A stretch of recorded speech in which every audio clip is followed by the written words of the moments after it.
দুই ভাগে ভাগ হয়ে একটা হচ্ছে কি মিডিয়াল প্রসেস আর একটা হচ্ছে ল্যাটারাল প্রসেস, বা একটা লিঙ্গুয়াল আর একটা হচ্ছে বাক্কাল। আমাদের এই যে জ্বর ক্ষেত্রে ল্যাটারাল যদি বলি তাহলে তো বাক্কাল, আর ভিতরে যদি মিডিয়ালি বলি তাহলে তো লিঙ্গুয়াল। ঠিক আছে, সো বাইরের দিকে যেটা হবে, দেখেন আমরা কিন্তু এখানে আমরা দাঁত ফর্মেশন পড়বো এখন। তো দাঁতের ল্যাটারালি কি, দাঁতের ল্যাটারালি জিঞ্জিভা, জিঞ্জিভা এখানে কি ভেস্টিবিউল আছে না, তারপরে চিক আছে, তাই তো। তো চিক তো ফর্মেশন আমরা ওই যে ফেসের যে প্রসেসগুলো ডেভেলপমেন্ট হয়ে ওইটা তো আমরা 5th উইকে গিয়ে করে আসি, তাহলে চিক তো ডেভেলপমেন্ট শেষ। আবার এদিকে জ ম্যান্ডিবল ডেভেলপমেন্ট শেষ, তাহলে জ এবং চিকের মাঝখানের জায়গাটাকে কি বলি আমরা, ভেস্টিবিউল বলি। ভেস্টিবিউল কে ফর্মেশন করবো, মানে এই যে তখন আমাদের এই যে ল্যামিনা ফর্মেশন হয়ে গেল, বাইরের দিকে যেটা সেটাকে আমরা বলি হচ্ছে ভেস্টিবিউলার ল্যামিনা, আর ভিতর দিকে যেটা সেটাকে আমরা বলি হচ্ছে ডেন্টাল ল্যামিনা। তাহলে প্রাইমারি এপিথেলিয়াল ব্যান্ডটা এবার দুই ভাগে ভাগ হলো, ভাগ হয়ে একটা হচ্ছে মানে ল্যাটারালি, সেটাকে আমরা বলি হচ্ছে, সাপোজ এটাই যদি আমরা ভিতরের দিকে ধরি, এটা ভিতরের দিকে ধরলে এটাকে বলি হচ্ছে আমরা ডেন্টাল ল্যামিনা, আর এটা বাইরের দিকে, বাইরের দিকে এটাকে আমরা বলি হচ্ছে ভেস্টিবিউলার ল্যামিনা। ক্লিয়ার? তাহলে প্রাইমারি এপিথেলিয়াল ব্যান্ড আসলো কত, এই যে এগুলা হলো এই ডেন্টাল ল্যামিনা, এটা এখানেই লিখি ডেন্টাল ল্যামিনা।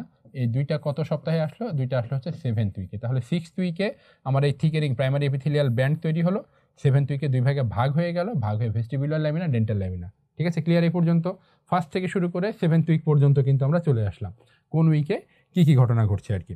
ওকে, হ্যাঁ, ডেন্টাল ল্যামিনা, ভেস্টিবুলার ল্যামিনা গেল। এরপরে ডেন্টাল ল্যামিনা নিয়ে কথাবার্তা খেয়াল করে দেখেন, একটু আগে বলছি 7th উইকে কি ফর্মেশন হলো, ভেস্টিবুলার ল্যামিনা এবং ডেন্টাল ল্যামিনা।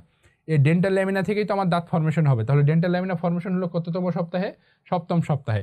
এরপরে তাহলে এখানে দাঁতের স্ট্রাকচার, দাঁতের চেহারাগুলো আসবে, সেটা কখনো ওই যে দেখেন একটু আগে বললাম যে অ্যাট 8th উইক এই যে আমার ভেস্টিবুলার ল্যামিনা, এটাও তাহলে হর্সু শেপ হলো, মানে টোটাল থিকেনিংটাই তো হর্সু শেপ ছিল, এই থিকেনিংটা আবার দুই ভাগে ভাগ হয়ে হর্সু শেপ হচ্ছে, সেটাও তো তাহলে আপনার মানে হচ্ছে আর কি, টোটাল দুই ভাগে হচ্ছে কিন্তু হর্সু শেপ হচ্ছে। তাহলে এই ডেন্টাল ল্যামিনা, এই ডেন্টাল ল্যামিনাতে এবার এই যে 10টা 8th উইকে কি হবে, 10 এরিয়াজ অফ দ্য থিকেনিংটা চলে আসবে, সেটাকে আমরা বলছি হচ্ছে কি আমাদের টুথ জার্মগুলো আর কি, এখানে টুথ জার্মগুলো চলে আসছে আর কি। ক্লিয়ার? তাহলে এই পর্যন্ত 10th উইকের ক্ষেত্রে কিন্তু ওকে, সরি 8th উইকের ক্ষেত্রে, মানে ফার্স্টে যেটা বললাম যে 6th উইকে কি আসলো, প্রাইমারি এপিথেলিয়াল ব্যান্ড। 7th উইকে এটা দুই ভাগে ভাগ হলো, vestibular lamina, dental lamina formation হলো। তাহলে এরপরে 8th উইকে এসে এবার এখানে দাঁতের স্ট্রাকচার তৈরি হওয়া, মানে টুথ জার্ম তৈরি হওয়া শুরু হচ্ছে, যে কথাটা এখানে বলা আছে। ঠিক আছে, তো এখন তো এই যে ডেন্টাল ল্যামিনার কথা আমরা বলছি, যে প্রাইমারি এপিথেলিয়াল ব্যান্ড, এই কথাগুলো তো আমরা বললামই। ওকে, এগুলো সবই ওই যে শিটে আমরা অলরেডি মার্ক করে ফেলেছি আপনাদের শিটে। হ্যাঁ, ওই যে একই কথাগুলো বারবার আসছে, যে ভেস্টিবুলার, ডেন্টাল ল্যামিনা, এগুলো আমরা ভাগ করে ফেলেছি। প্রাইমারি এপিথেলিয়াল ব্যান্ড এই যে 7th উইকে দুইটা ভাগে ভাগ হচ্ছে, একটা ডেন্টাল ল্যামিনা আর একটা ভেস্টিবুলার ল্যামিনা। এরপরে ডেন্টাল ল্যামিনা লিঙ্গুয়াল বা ইনার প্রসেস যেটা, সেটাকে আমরা বলেছি ডেন্টাল ল্যামিনা। বাইরের যেটা বাক্কাল বা আউটার প্রসেস, সেটাকে আমরা বলেছি ভেস্টিবুলার ল্যামিনা। ঠিক আছে, যে first indication of the tooth germ, এটা হচ্ছে 6th উইকে যে প্রাইমারি এপিথেলিয়াল ব্যান্ড ফর্মেশন হচ্ছে। 8th উইকে dental lamina is shows areas of 10 areas of thickening. তার মানে যদি আমরা বলি, আমরা উইক ওয়াইজ যদি ভাগ করি, তাহলে 6th, তারপরে হচ্ছে 7th, এরপরে হচ্ছে 8th। তাহলে 6th আমরা কি পেলাম, প্রাইমারি এপিথেলিয়াল ব্যান্ড। 7th এসে দুই ভাগে ভাগ হলো, একটা হচ্ছে ভেস্টিবুলার ল্যামিনা আর একটা হচ্ছে ডেন্টাল ল্যামিনা। এরপরে হচ্ছে এই ডেন্টাল ল্যামিনাটাই 8th উইকে সেখানে কি ফর্মেশন করছে, ডেন্টাল ল্যামিনা এখানে 10 এরিয়াজ অফ দ্য থিকেনিং, মানে 10 tooth germ, 10 tooth germ formation করছে। তাহলে দেখেন এটা হচ্ছে আমাদের এই যে উইক ওয়াইজ এই যে জিনিসগুলা এভাবে আমরা পেয়ে গেলাম। ওকে, হ্যাঁ, কখন এই যে কোনটা তুরজাম তৈরি হচ্ছে আমরা তো একটু আগে মার্ক করে ফেললাম। সো এরপরে ডেন্টাল ল্যামিনা নিয়ে যে কথাবার্তাগুলো আছে এটা থাক এখানে। এখন যে এই ডেন্টাল ল্যামিনা থেকে তো আমার টুথ স্ট্রাকচারগুলো তৈরি হচ্ছে, তো খেয়াল করে দেখেন যেটা আমরা এখানে বলি যে দিস ইজ ডেন্টাল ল্যামিনা। তো এই ডেন্টাল ল্যামিনাতে কি হচ্ছে, আমার এই টুথ জার্ম তৈরি হচ্ছে, সাপোজ 1টা 2টা 3টা 4টা 5টা, এই পর্যন্ত আমাদের ডেসিডুয়াস টুথ, মানে এ বি সি ডি, এরপরে হচ্ছে ই। তো এখন আমাদের তো ডেসিডুয়াস গেল, পার্মানেন্ট টুথ জার্মের ক্ষেত্রেও তো এরকম ডেন্টাল ল্যামিনা থেকে আসতে হয়। পার্মানেন্ট টুথ জার্মগুলো কোন জায়গা থেকে তৈরি হয়, পার্মানেন্ট টুথ জার্ম তৈরি হয় হচ্ছে আপনার এই যে ডেন্টাল ল্যামিনা, এই ডেন্টাল ল্যামিনার ডিস্টাল এক্সটেনশন থেকে। কোন এক্সটেনশন, ডিস্টাল, তার মানে এই ই পর্যন্ত আমাদের কি ছিল, ডেন্টাল ল্যামিনা ছিল। এই ডেন্টাল ল্যামিনার এরপরে আমাদের এরকম ডিস্টাল এক্সটেনশন হয়। ঠিক আছে, ডেন্টাল ল্যামিনার ডিস্টাল এক্সটেনশন হয়। এই ডিস্টাল এক্সটেনশন হয়ে এখানে আমাদের তৈরি হবে হচ্ছে 6, এখানে তৈরি হবে হচ্ছে 7, এখানে তৈরি হবে হচ্ছে সরি 8। তাহলে আমরা ডেন্টাল ল্যামিনা থেকে পেলাম ABCDE, dental laminar distal extension থেকে পেলাম আমরা হচ্ছে 6, 7, 8। একটু আগে একটা কথা আমরা মার্ক করেছি না যে form about 5th month of intrauterine life. 5th মান্থে গিয়ে কি হয়, 5th মান্থে গিয়ে প্রত্যেকটা আমাদের যে ডেন্টাল ল্যামিনা, এই ডেন্টাল ল্যামিনা লিঙ্গুয়ালি কি হয়, আরেকটা করে প্রসেস ফর্মেশন হওয়া শুরু হয় প্রত্যেকটার। এই যে ফার্স্টের যে 5টা টিথ বললাম, ফার্স্টের 5টা টিথের লিঙ্গুয়ালি আরেকটা করে প্রসেস ডেভেলপ শুরু হয়, সেটাকে বলা হয় কি সাকসেশনাল ডেন্টাল ল্যামিনা। তো এগুলো অ্যারাইজ করে কি 1, 2, 3, 4, 5 নাম্বার দাঁত, 6, 7, 8 বা 3টা মোলার কোত্থেকে আসে, পার্মানেন্ট মোলার আমাদের distal extension of dental lamina. এখন খেয়াল করে দেখেন কোন দাঁত কোন ল্যামিনা থেকে আসে। ফার্স্টে হচ্ছে আমার ডেন্টাল ল্যামিনায় যে আমরা নেভি ব্লু কালার দিয়ে যেটা দেখিয়েছি, শুধুমাত্র ABCDE 5টা আমাদের যে মানে ডিসিডুয়াস অল টিথ কোত্থেকে আসছে, আমাদের ডেন্টাল ল্যামিনা থেকে আসছে। আর ডেন্টাল ল্যামিনা ডিস্টাল এক্সটেনশন থেকে আসছে পার্মানেন্ট 3টা মোলার 6, 7, 8। এখন যদি আপনার প্রশ্ন আসে following which tooth are arises from dental lamina, শুধু ডেন্টাল ল্যামিনা বলে, তাহলে ABCDE 6, 7, 8। যদি বলে following which teeth are develop from distal extension of dental lamina, শুধুমাত্র 6, 7, 8। ঠিক আছে, এরপরে বলে following which teeth are developed from the lingual extension, তাহলে 1 থেকে 5 পর্যন্ত। ঠিক আছে, এরপরে যদি আপনাকে বলবে যে permanent teeth are develop from which lamina, তাহলে পার্মানেন্ট টিথ দেখেন কি সাকসেশনাল ল্যামিনা, ডেন্টাল ল্যামিনা বা distal extension of the dental lamina. Clear এ পর্যন্ত? তাহলে ল্যামিনা কিন্তু আমরা ল্যামিনার ক্ষেত্রে পড়তেছি কিন্তু 3টা, একটা হচ্ছে ডেন্টাল ল্যামিনা, আরেকটা হচ্ছে distal extension of dental lamina, আরেকটা হচ্ছে ভেস্টিবুলার ল্যামিনা বা সাকসেশনাল ল্যামিনা। ঠিক আছে, তাহলে এই 3টা ভাগে বলে ফেলেন যে ডেন্টাল ল্যামিনা থেকে ABCDE বা 5টা ডিসিডুয়াস টিথ, একটা কোয়াড্রান্টের কথা বলছি আমরা। Distal extension of the dental lamina সেটা হচ্ছে 6, 7, 8 বা পার্মানেন্ট 3টা মোলার।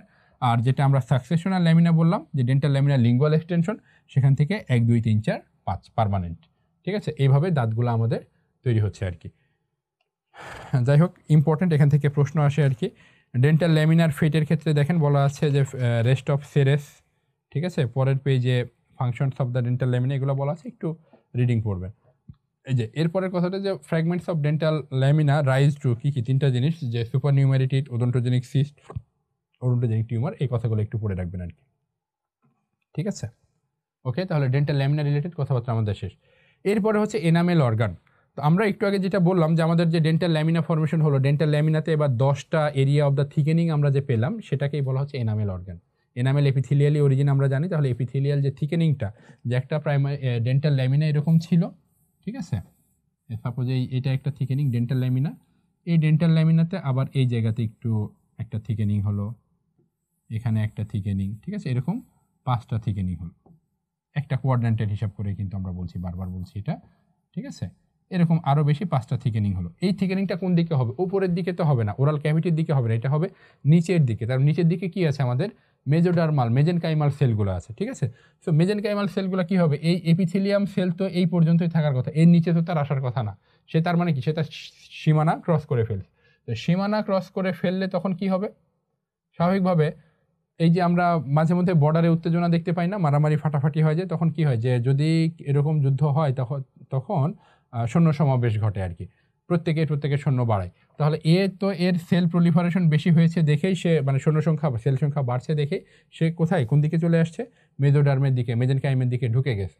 মেজেনকাইম চিন্তা করতেছে যে আমার সীমানার মধ্যে ও ঢুকে সেখানে মাতবরি করবে, সে তখন তাকে বাধা দেওয়ার জন্য মেজেনকাইমাল যে সেলগুলো আছে এই চারপাশে হচ্ছে সে ডেপ্লয় করা শুরু করে। ঠিক আছে, এরকম প্রত্যেকের চারপাশে এবার মেজোডার্মাল সেলের কনডেনসেশন হয়। ঠিক আছে, তখন এই স্ট্রাকচারগুলোকে দেখতে অনেকটা এরকম, যে এপিথেলিয়াল প্রলিফারেশন, তার সারাউন্ডিংসে আমাদের মেজেনকাইমাল প্রলিফারেশন। ঠিক আছে, এইভাবে থাকে। All of these are tooth germ. টোটালটাকে আমরা বলছি টুথ জার্ম। এপিথেলিয়াল যে অংশটা সেটাকে বলছি আমরা এনামেল অর্গান। আর এনামেল অর্গানকে এবার ইনসার্কেল করে যে তুই আমার দেশের মধ্যে ঢুকে যাচ্ছিস বা আমার মেজেনকাইমের মধ্যে ঢুকে গেছিস, মেজেনকাইমকে এবার তাকে বাধা দেওয়ার জন্য তার সেলগুলো এখানে প্রলিফারেশন করা শুরু করে। সেটা হচ্ছে আমাদের ডেন্টাল প্যাপিলা এবং ডেন্টাল ফলিকল। ঠিক আছে, তাহলে এই এনামেল অর্গান গেল এপিথেলিয়াম, আর তাহলে মেজেনকাইমের অংশ হচ্ছে কি ডেন্টাল প্যাপিলা, ডেন্টাল ফলিকল। 3টা জিনিস, enamel organ, dental papilla, dental follicle মিলে একসাথে আমরা বলি হচ্ছে টুথ জার্ম, মানে যে জার্ম থেকে টুথ ফর্মেশন হচ্ছে। তাহলে টুথ জার্মের অংশ কয়টা? 3টা। একটা হচ্ছে এনামেল অর্গান, তারপর হচ্ছে dental papilla, dental follicle. Enamel organ থেকে কি এনামেল ফর্মেশন হচ্ছে, নাম থেকেই বোঝা যাচ্ছে। ডেন্টাল প্যাপিলা থেকে হচ্ছে কি পাল্প এবং প্যাপিলা, পরে যদিও লেখা আছে আমরা পড়ব। প্যাপিলা থেকে হচ্ছে পাল্প আর হচ্ছে ডেন্টিন, আর বাকি যেটা ডেন্টাল ফলিকল থেকে হচ্ছে বাকি জিনিসগুলো। ফলিকল থেকে তাহলে কি থাকলো, দেখেন এনামেল পেয়ে গেলেন, তারপরে এনামেলের নিচে ডেন্টিন পেলেন, তার নিচে পাল্প পেয়ে গেলেন। এবার তাহলে রুটের দিকেই বাকি আছে কি আছে আপনার সিমেন্টাম, মানে সাপোর্টিং স্ট্রাকচার যেগুলো, সিমেন্টাম, তারপরে হচ্ছে আপনার পিডিএল, কিছু ক্ষেত্রে অ্যালভিউলার বোনের কিছু পোর্শন তৈরি করে, ঠিক আছে, অ্যালভিউলার বোন। ওকে, তাহলে এই ছিল আমাদের মোটামুটি বোঝার জিনিস বা জানার জিনিস।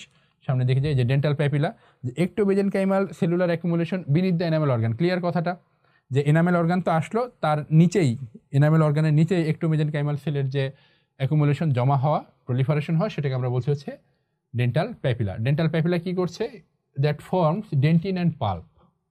ওকে, আর বেজমেন্ট মেমব্রেন সেপারেটিং দ্য, আচ্ছা এই যে এপিথেলিয়াম বললাম, এপিথেলিয়াম আর বেজমেন্ট মেমব্রেনের কানেকটিভ টিস্যুর মাঝখানে তো একটা বেজমেন্ট মেমব্রেন থাকে পার্থক্য করার। তো খেয়াল করে দেখেন যে এপিথেলিয়াম থেকে কি তৈরি হচ্ছে, এনামেল তৈরি হচ্ছে, নিচে যে ডেন্টাল প্যাপিলা কানেকটিভ টিস্যু সেখান থেকে ডেন্টিন তৈরি হচ্ছে। তাহলে এনামেল আর ডেন্টিনের মাঝখানে কি ডেন্টিন এনামেল জাংশন ফর্মেশন হয়।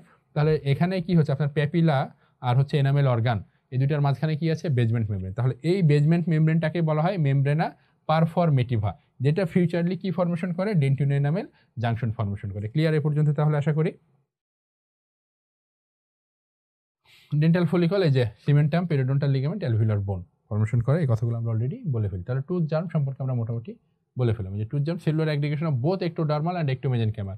একটোডার্মাল হচ্ছে শুধুমাত্র কি এনামেল অর্গান, আর একটোমেজেনকাইমাল হচ্ছে আপনার ডেন্টাল প্যাপিলা, আর একটা হচ্ছে ডেন্টাল ফলিকল, ঠিক আছে। ওকে, তিনটা মিলে একসাথে এই যে enamel organ, dental papilla, dental sac বা ফলিকল, সবগুলো মিলে একসাথে টুথ জার্ম। তাহলে এই যে আমাদের এপিথেলিয়াম, এটা হচ্ছে এপিথেলিয়ামের proliferation, this is called enamel organ. Enamel অর্গানের এই যে চারপাশে যে প্রলিফারেশন মেজেনকাইমাল এখানে এই যে এই সাদা অংশটা, এটাই হচ্ছে আমাদের সেই বেজমেন্ট মেমব্রেন বা মেমব্রেনা পারফরমেটিভা। তার নিচে দিস ইজ এই মাঝখানের অংশটা হচ্ছে ডেন্টাল প্যাপিলা, চারপাশের অংশটা হচ্ছে ডেন্টাল ফলিকল, ঠিক আছে। তাহলে এই যে এখানে এনামেল ফর্মেশন হবে, এখানে ডেন্টিন ফর্মেশন হবে, মাঝখানে কি আছে এই মেমব্রেনটা, ডেন্টিন মেমব্রেনা পারফরমেটিভা। তাহলে এই এনামেল আর ডেন্টিনের জাংশনে কি থাকছে, মেমব্রেনা পারফরমেটিভা। তার মানে এই মেমব্রেনা পারফরমেটিভাই future dentin enamel junction formation করবে। আর এই this is the lingual extension, এই লিঙ্গুয়াল এক্সটেনশনটাকে আমরা বলছি যে সাকসেশনাল ডেন্টাল ল্যামিনা, যেখান থেকে পার্মানেন্ট 1 থেকে 5 পর্যন্ত টুথ জার্ম তৈরি হবে আর কি। ক্লিয়ার? ওকে, যে tooth germ is form by তিনটা জিনিস, বারবার একই কথা ঘুরে ফিরে চলে আসছে আর কি। আচ্ছা, এরপরে আমরা হচ্ছে stages of the tooth development, আপনাদের শিটে চলে আসেন। Stages of the tooth development, important কথাবার্তা, একটু মনোযোগ দিয়ে শুনবেন। তাহলে এই যে স্টেজেসগুলো থেকে কিন্তু এবার প্রশ্ন আসছে, হ্যাঁ, জানুয়ারি 2025-এ, যে হিস্টোজেনিক স্টেজ কোনগুলো বা মরফোলজিক স্টেজ কোনগুলো, এই জিনিসগুলো আর কি। তো মরফোলজিক স্টেজ মানে কি, চোখে যেটা আমরা দেখি, মরফোলজি, তাই তো। তাহলে এখানে দেখেন যে শেপের উপরে ডিপেন্ড করে তিনটা ভাগে ভাগ করা হয়, bud stage, cap stage, bell stage. কখন কীরকম সাইজ থাকছে সেটার উপরে ডিপেন্ড করে বার্ড, ক্যাপ এবং বেল। বেল স্টেজকে দুই ভাগে ভাগ করা হয়, আর্লি এবং অ্যাডভান্স বা late bell stage. Early bell stage আর একটা হচ্ছে অ্যাডভান্স বেল স্টেজ বা লেট বেল স্টেজ, ঠিক আছে, এই দুইটা। এরপরে হিস্টোজেনেটিক বা হিস্টোলজিক টাইপ অফ, মানে এই যে যে সেলগুলা কেমন চেহারায় থাকছে, তার হিস্টোলজিটা কেমন হচ্ছে, সেটার উপরে ডিপেন্ড করে আরও 5 ভাগে ভাগ করা হয়, initiation, proliferation, histo differentiation, Morpho differentiation, apposition, ঠিক আছে। তো এই হচ্ছে বেসিক জিনিসপত্র আর কি। বার্ড স্টেজ আর ক্যাপ স্টেজে বেসিক্যালি আপনার এই যে ইনিশিয়েশন অ্যান্ড প্রলিফারেশন হয়, ঠিক আছে। বেল স্টেজে গিয়ে ক্যাপ স্টেজের লাস্ট এবং বেল স্টেজে হিস্টো ডিফারেন্সিয়েশন হয়, ঠিক আছে। আর্লি বেল স্টেজে আপনার হচ্ছে মরফো ডিফারেন্সিয়েশন, লেট বেল স্টেজে আপনার হচ্ছে অ্যাপোজিশন, ঠিক আছে। এইভাবে এই কথাগুলা মানে কোন স্টেজের সাথে কোনটা কমিউনিকেটেড। এখন বার্ড স্টেজে চলে আসেন। এই যে বার্ড স্টেজ হচ্ছে ডেন্টাল ল্যামিনাতে কি হচ্ছে আপনার শুধুমাত্র এরকম একটা কুড়ির মতো কিছু সেলুলার প্রলিফারেশন হচ্ছে, this is called bud stage, ঠিক আছে। এটা জাস্ট কুড়ির মতো একটা প্রলিফারেশন, বার্ড স্টেজ। এই বার্ড স্টেজের চারপাশে দেখেন কি হচ্ছে, আমাদের মেজেনকাইমাল, একটোমেজেনকাইমাল সেলগুলো এসে জমা হয়ে গেছে আর কি, ঠিক আছে, প্রলিফারেশন হচ্ছে। তো বার্ড স্টেজের ক্ষেত্রে খেয়াল করে দেখেন যে epithelium of dental lamina is separated from, এই যে প্রলিফারেটেড হচ্ছে peripherally located low columnar cells, আর সেন্ট্রালি হচ্ছে লোকেটেড পলিগোনাল সেল। পেরিফেরালি এই যে লো কলামনার, সেন্ট্রালি হচ্ছে পলিগোনাল সেল। আর সারাউন্ডিং একটু মেজেনকাইমাল সেল এগুলো থাকলো, এগুলো বেসিক্যালি আসে যে migration of the neural crest cell, কারণ ওডোন্টোব্লাস্ট কিন্তু নিউরাল ক্রেস্ট সেল থেকে আসছে, অলরেডি পড়ে আসছেন আপনারা, ঠিক আছে। তো এই নিউরাল ক্রেস্ট সেলের জিনিসগুলো এখানে এসে এর অ্যাকুমুলেশন হচ্ছে আর কি। ওকে, বাড স্টেজ। এরপর হচ্ছে ক্যাপ স্টেজ। ক্যাপ স্টেজে গেলে কি হয়, এতক্ষণ তো বারটা এরকম ছিল, তাই না? বারটা কিন্তু এরকম ছিল। এখন এই বার্ডের এই যে সারফেসটা, এটাকে 3 ভাগে ভাগ করা হয়। মাঝখানের যে সেল প্রলিফারেশনের মানে রেট, এটা কমে যায়। দুই পাশে সেল প্রলিফারেশনের রেটটা বেড়ে যায়, বেড়ে গিয়ে তখন এই এখানকার এই সেলগুলা এরকম করে তারা ঝুলে যায় নিচের দিকে আর কি, ঠিক আছে। তো তখন স্ট্রাকচারটা দাঁড়ায় হচ্ছে আপনার অনেকটা এরকম, যেটা ছবিতে আপনারা দেখতে পাচ্ছেন। দেখতে একটা ক্যাপের মতো হয় বিধায় সেটাকে আমরা বলছি হচ্ছে ক্যাপ স্টেজ। মরফোলজিক যেহেতু ক্যাপের মতো দেখতে, এই জন্য এটাকে ক্যাপ স্টেজ। এখানে যে সেলগুলো আছে মোটামুটি 3 ভাগে ভাগ করা যায়। একটা হচ্ছে একদম নিচের দিকের যে সেল, ইনার, একদম নিচের দিকে টল কলামনার বা ইনার এনামেল এপিথেলিয়াম। এবার তার দুই পাশে যেগুলো থাকে সেটাকে আমরা বলি হচ্ছে আউটার এনামেল এপিথেলিয়াম। মাঝখানে যে সেলগুলো আছে এগুলো তারার মতো দেখতে হয়, সেগুলোকে বলা হয় স্টিলেট রেটিকুলাম। কয় ধরনের সেল তাহলে? 3 ধরনের সেল। বার্ড স্টেজে ছিল 2 ধরনের সেল, লো কলামনার সেল, ভিতরে হচ্ছে আপনাদের পলিগোনাল সেল। এখন কি হলো, এটা এই লো কলামনার ছিল সেটা ইনার সেল এনামেল এপিথেলিয়াম, এটা হচ্ছে আউটার এনামেল এপিথেলিয়াম, আর মাঝখানে যেগুলো পলিগোনাল সেল ছিল সেগুলোকে আমরা বলি স্টিলেট রেটিকুলাম। ওকে, আচ্ছা, এখন খেয়াল এই যে আউটার, ঠিক আছে, এই কথাগুলো যে স্টিলেট রেটিকুলাম। এখন স্টিলেট রেটিকুলামের ক্ষেত্রে খেয়াল করে দেখেন যেটা যে separate outer and inner enamel epithelium by drawing water from surrounding dental papilla as a result of osmotic force exerted by the GAGs. মানে এই যে স্টিলেট রেটিকুলামের যে সেলগুলা, এই সেলগুলো আপনার প্রচুর পরিমাণে গ্লাইকোজ অ্যামিনো গ্লাইকেন্স বা গ্যাগস ফরমেশন করে। গ্যাগসের নেচারই হচ্ছে তারা পানি অসমোটিক অ্যাক্টিভিটির কারণে তারা পানি নিজের দিকে টেনে নেয়, দিয়ে আপনার কি হচ্ছে যে এই সেলগুলোকে আপনার হচ্ছে কি করে, তারা প্রেশারাইজ করে। প্রেশারাইজ করার ফলে কি হয়, পরবর্তীতে আমরা এখানে যাই, যেটা হচ্ছে আপনার ক্যাপ স্টেজের একটা ছবি আর কি।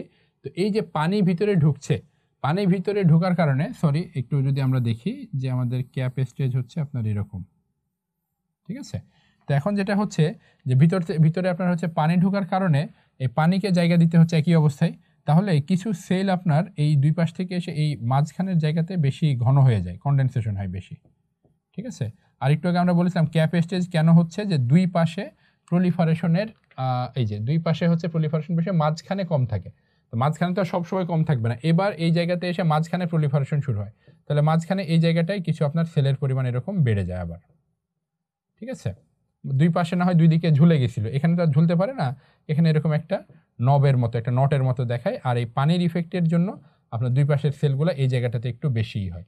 তখন যেটা হয় যে একটা দড়ির মাথায় এরকম গিট্টু দিয়ে ঝুলছে এরকম মনে হয়। এই স্ট্রাকচারগুলোকে, এটাকে বলা হয় এনামেল কর্ড বা সুতা, এটাকে বলা হয় নট, নট বা গিট্টু, ঠিক আছে, এনামেল কর্ড এবং এনামেল নট। এটা কি কারণে হলো, এটা হচ্ছে এই যে আমাদের যে এখানে যে সেল স্ট্রাকচার, ঠিক আছে, এটা এতক্ষণ এদিকে বেশি ছিল বিধায় এটা দুই দিকে ঝুলে গিয়ে ক্যাপ স্ট্রাকচার তৈরি করে ফেললো। এবার মাঝখানে আপনার অ্যাকুমুলেশন শুরু হলো, তখন সেটাকে আমরা বলছি হচ্ছে এনামেল নট। আর উপরের দিকে যে দুই পাশে পানি ঢোকার কারণে সেলগুলোকে চেপে দিল, মাঝখানে বেশি জমে গেল সেলগুলো, সেটাকে আমরা বলছি এনামেল কর্ড। আরও দুইটা স্ট্রাকচার আছে, যদি এই এনামেল নটটা, ঠিক আছে, সাপোজ এখান থেকে এই এনামেল নটটা সাপোজ এদিকে ঘুরে আসলো মনে করলাম, এটা অবলিক করে একটু দেখাতে পারলে ভালো হতো, যে এই জায়গাতে এসে, এটা তো inner enamel epithelium, outer enamel epithelium, তো এই জায়গাতে এসে যদি টাচ করে ফেলে তখন সেটাকে আমরা বলি এনামেল সেপ্টাম। খেয়াল করে দেখেন যে এটা একটা আলাদা অংশ তৈরি হয়ে গেছে, এটা একটা আলাদা অংশ, দুই পাশে আলাদা, মাঝখানে একটা পর্দা দিয়ে ঘেরা আছে, তো এটাকে বলা হয় তখন এনামেল সেপ্টাম। আর এনামেল সেপ্টামটা যে জায়গাতে লেগে যায় সেখানে হচ্ছে এই আমার যে আউটার এনামেল এপিথেলিয়ামটা একটু এরকম ডিপ্রেসড হয়ে থাকে, ঠিক আছে। আউটার এনামেল লেভেল কেমন হয়ে থাকে, এরকম ডিপ্রেসড হয়ে থাকে, এই ডিপ্রেসড জায়গা থেকে বলা হয় এনামেল নেভাল, ঠিক আছে। এই চারটা স্ট্রাকচার, তো চারটা স্ট্রাকচার খুবই ইম্পর্টেন্ট, যে ট্রানজিয়েন্ট স্ট্রাকচার ইন ক্যাপে, এটা কিন্তু সবসময় থাকে না, কারণ কি একটু পরে পানি কমে গেলে আবার এই সেলগুলো ইউনিফর্মলি ডিস্ট্রিবিউটেড হয়ে যাবে, ঠিক আছে। এই দুই পাশেই তখন প্রলিফারেশন আবার যখন সমান হয়ে যাবে তখন এখানে আর এই আলাদা করে নট স্ট্রাকচারটা থাকবে না, ঠিক আছে। সো এটাকে বলা হয় ট্রানজিয়েন্ট স্ট্রাকচার বা টেম্পোরারি স্ট্রাকচার, যে কিছুক্ষণ দেখা যায়, কিছুক্ষণ পরে আবার এটা দেখা যাবে না। এটা কোন রিজিয়নে পাওয়া যাবে, কোন স্টেজে পাওয়া যায়, ক্যাপ স্টেজে পাওয়া যায়। খুবই খুবই ইম্পর্টেন্ট কথাটা। ওকে, এই যে দেখানোর চেষ্টা করা হয়েছে এখানে যে enamel knot, enamel cord, enamel septum এবং এনামেল ন্যাভেল, খুবই খুবই ইম্পর্টেন্ট, ইনফিনিটি এসটা এটা দিয়ে রাখেন।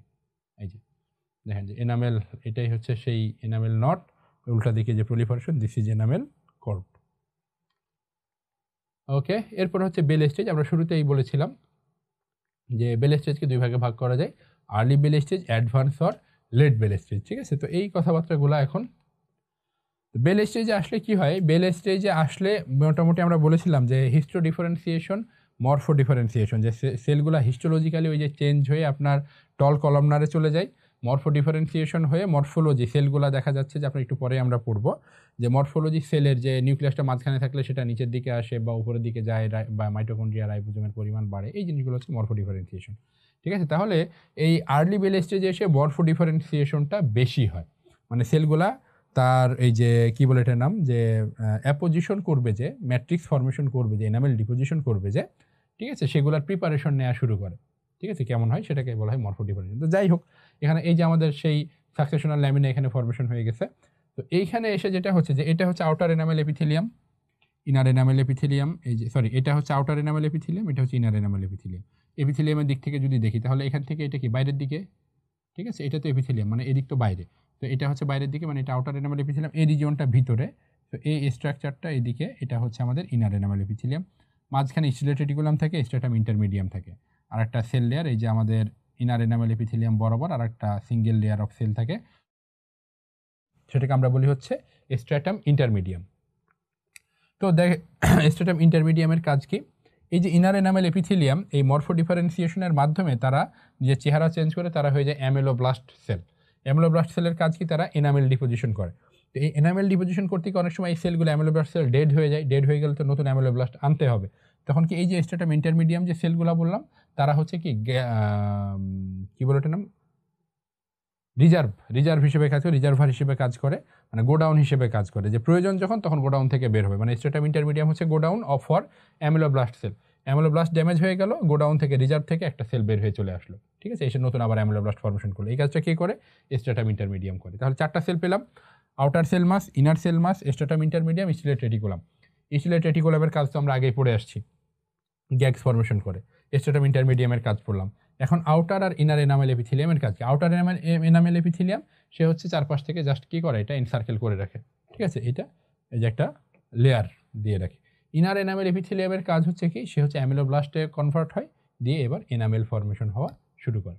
তো এই যে আমার এই যে চেহারাটা চেঞ্জ হচ্ছে, আমাদের ইনার এনামেল এপিথেলিয়ামটা চেহারা চেঞ্জ করে অ্যামিলোব্লাস্ট সেল ফর্মেশন করবে, সেটা কখন, সেটা হচ্ছে আমার এই যে আর্লি বেল স্টেজে, মানে মরফো ডিফারেন্সিয়েশন কখন হচ্ছে, আর্লি বেল স্টেজে হচ্ছে।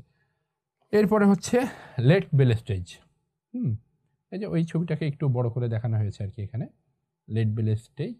এই যে বেল স্টেজের ক্ষেত্রে আর্লি বেল স্টেজে যে inner enamel epithelium, stratum intermedium, stellate reticulum, outer enamel epithelium, 4 ধরনের সেল পাওয়া যায়। যেটা এখানে দেখানো হচ্ছে ইনার এনামেল এপিথেলিয়াম, এটা হচ্ছে কি, যেটা differentiate prior to amelogenesis into tall columnar cell named ameloblast, মানে ইনার এনামেল এপিথেলিয়াম থেকে অ্যামিলোব্লাস্টের ফর্মেশন হচ্ছে।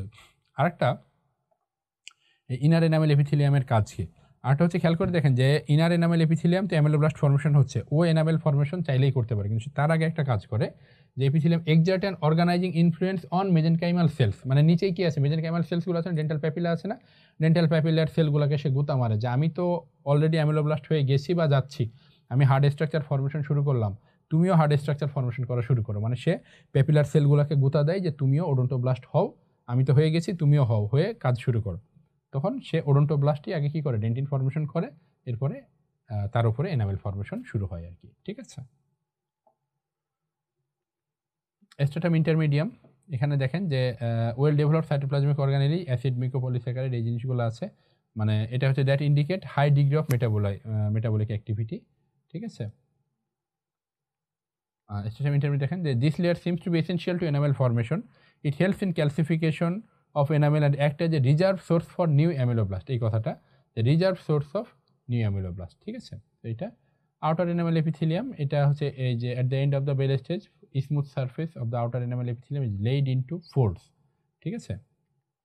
কি হয় দেখেন, এই যে একদম লেট বেল স্টেজে যখন আমাদের এনামেল ফর্মেশন শুরু হয়ে যায়, তখন হচ্ছে কি যে এতক্ষণ তো আমরা যতগুলো ছবি দেখিয়েছি দেখেন সুন্দর এই চেহারাটা কিন্তু সুন্দর স্মুথ, বাইরে আউটার এনামেল এপিথেলিয়ামটা এরকম স্মুথ, এর আগেও দেখেন এই যে স্মুথ, কিন্তু এই লেট বেল স্টেজে এসে এটা কি হয়ে যায়, যে এরকম আপনার স্ক্যালপড হয়ে যায়, রাফ হয়ে যায়, ঠিক আছে, রাফ হয় যে এই যে প্রত্যেকটা ডিপ্রেশন, এই ডিপ্রেশনের এই জায়গাটাতে একটা করে আপনার ব্লাড ভেসেল চলে আসে। ঠিক আছে, প্রত্যেকটা ডিপ্রেশনে এখানে একটা করে ব্লাড ভেসেল পাওয়া যায়।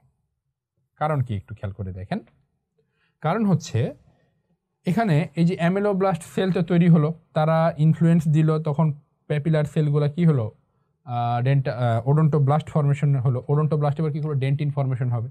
তাহলে ডেন্টিন ফর্মেশন হতে হতে তো ডেন্টিন আস্তে আস্তে নিচের দিকে নামবে এবং পাল্প ক্যাভিটিটাকে কী করবে, ছোট করবে। এনামেল ফর্মেশন হতে হতে এনামেল আস্তে আস্তে উপরে উঠবে এবং কি হবে, আমার আউটার আর ইনার এনামেল এপিথেলিয়াম আগে দূরে দূরে ছিল, তার আস্তে আস্তে চেপে এক জায়গাতে আসতে থাকবে। তার মানে এই বান্দাও দূরে চলে যাচ্ছে, এই বান্দাও দূরে চলে যাচ্ছে, তাই তো, মাঝখানে, এবং মাঝখানে হার্ড স্ট্রাকচারের ব্যারিয়ার। এখন খেয়াল করে দেখেন যে এই যে আমাদের এনামেল এপিথেলিয়াম আর ইনার এনামেল এপিথেলিয়াম বা অ্যামেলোব্লাস্ট সেলগুলা, এগুলা যে আপনার হচ্ছে কি করে, স্ট্রাটাম ইন্টারমিডিয়ামেও দেখা গেল যে প্রচুর মেটাবলিক অ্যাক্টিভিটি। তো মেটাবলিক অ্যাক্টিভিটি হতে গেলে এখানে কি ব্লাড সার্কুলেশন তো অবশ্যই দরকার, কারণ মেটাবলিজমের যে কি বলে কাঁচামাল যেগুলো, সেগুলো তো ব্লাডের মাধ্যমেই আসবে। অক্সিজেন বলেন, গ্লুকোজ বলেন, যাই বলেন, সব এই ব্লাডের মাধ্যমে, মিনারেলসগুলো ব্লাডের মাধ্যমে আসবে এখানে। তো এখন এপিথেলিয়ামে কোনো ব্লাড সার্কুলেশন আছে? এপিথেলিয়ামে কিন্তু আমাদের কোনো ব্লাড সার্কুলেশন কার আছে, মেজেনকাইম, মানে এই যে ডেন্টাল প্যাপিলা ট্যাপিলা এখানে আছে। ওডন্টোব্লাস্ট সেল প্রচুর পরিমাণে এখানে সে ব্লাড সার্কুলেশন পাচ্ছে। কিন্তু হোয়াট অ্যাবাউট দি অ্যামেলোব্লাস্ট সেল? সে তো এতক্ষণ যেটা হচ্ছিল যে আমার দেখা গেল যে ক্যাপ স্টেজ এরকম ছিল, এখানে আমার সেলগুলো ছিল, এর নিচে আমাদের মেজেনকাইমাল সেলগুলো ছিল, মানে ব্লাড সার্কুলেশন, ব্লাড ভেসেলটা এই পর্যন্ত আসতে পারতেছিল। তো এখান থেকে নর্মাল এপিথেলিয়াল সেলগুলো যেভাবে পাই, ব্লাড সার্কুলেশন পাই, ডিফিউশনের মাধ্যমে এই সেলগুলো কী পাচ্ছিল, নিউট্রিশন পাচ্ছিল। কিন্তু এখন কি এদিক থেকে এই ব্লাড সার্কুলেশন গিয়ে এখান থেকে কি নিউট্রিশন আর এই পর্যন্ত আসা পসিবল? কারণ এখানে ডেন্টিন তৈরি হয়ে গেছে, এনামেল তৈরি হয়ে গেছে, হার্ড স্ট্রাকচার, এর ভিতর দিয়ে তো আর নিউট্রিশন পাচ্ছে না। তো তাকে নিউট্রিশন নিতে হবে সব এদিক দিয়ে। এদিক দিয়ে তো আর কি বলা যায় আর কি, যে এখানে তখন এই মেজেনকাইমের এই চারপাশে প্রচুর পরিমাণে ব্লাড ভেসেল চলে আসে। ব্লাড ভেসেলগুলো আসার কারণে আমাদের এই যে আউটার এনামেল এপিথেলিয়ামের যে স্মুথ সারফেস, এটা তখন রাফ হয়ে যায়, মানে এটাকে চাপ দেয় আর কি। চাপ দিয়ে এর খুব কাছাকাছি ব্লাড ভেসেলগুলো থাকতে চায়। কারণ কি, তাহলে ব্লাডগুলো সহজে যাতে ডিফিউশন হয়ে আমার কোথায় চলে যায়, অ্যামেলোব্লাস্ট সেলগুলোর কাছে চলে যেতে পারে আর কি। তো সেই কথা বলা হয়েছে, এটা রাফ হয়ে যায় আর কি। তো আর্লি বেল স্টেজে যে চারটা স্ট্রাকচার আছে আমরা দাগাইলাম, ঠিক আছে, inner enamel epithelium, outer enamel epithelium. যে ইনার এনামেল এপিথেলিয়ামটা টল কলাম, এগুলো তো সব দাগাইলাম আমরা, তাই না? ঠিক আছে, স্ট্রাটাম ইন্টারমিডিয়াম কোনটা থেকে কি পড়বেন, এই যে টল কলামনার সেল, এটা অ্যামেলোব্লাস্ট, তারপরে নিচের যে ওডন্টোব্লাস্ট ফর্মেশন করে, এই দুইটা মার্ক করে রাখেন। স্ট্রাটাম ইন্টারমিডিয়াম এই যে হাই মেটাবলিক অ্যাক্টিভিটি দেখায়, এগুলো হচ্ছে এই যে আপনার একটা যে reserve force of the ameloblast, helps in calcification, এই কথাগুলো মার্ক করে ফেলেন। ঠিক আছে, আউটার এনামেল এপিথেলিয়াম, এই যে এখানে আপনার হচ্ছে এই জিনিসটা একটু রিডিং করবেন, তাইলে আমি যে কথাটা বললাম এটা বুঝতে পারবেন। ওকে, যাই হোক, এরপরে advance bell stage. Advance bell স্টেজে তাহলে কি হচ্ছে এবার আমাদের, তাহলে তো দেখেন যে অ্যাডভান্স বেল, আর্লি বেল স্টেজে কি করলাম আমরা, যে মরফো ডিফারেন্সিয়েশন করলাম, অ্যামেলোব্লাস্ট সেলগুলো ফর্মেশন হয়ে গেল। তাহলে এবার অ্যাডভান্স বেল স্টেজে অ্যামেলোব্লাস্ট যেহেতু হয়ে গেছে, এর এবার অ্যাপোজিশন করবে, then commencement of mineralisation and root formation শুরু হচ্ছে। ঠিক আছে, boundary between inner enamel epithelium and odontoblast outline the future dentin enamel junction, এটাই first formation of dentin occur. শুরুতে আমরা বলেছি যে ইনার এনামেল এপিথেলিয়ামগুলো অ্যামেলোব্লাস্ট ফর্মেশন হবে। এই অ্যামেলোব্লাস্ট আগে প্যাপিলাকে গুতা দিবে যে তুমিও ওডন্টোব্লাস্ট ফর্মেশন করো, তুমি ডেন্টিন ফর্মেশন করো। সো ফার্স্টে ডেন্টিন ফর্মেশন হবে।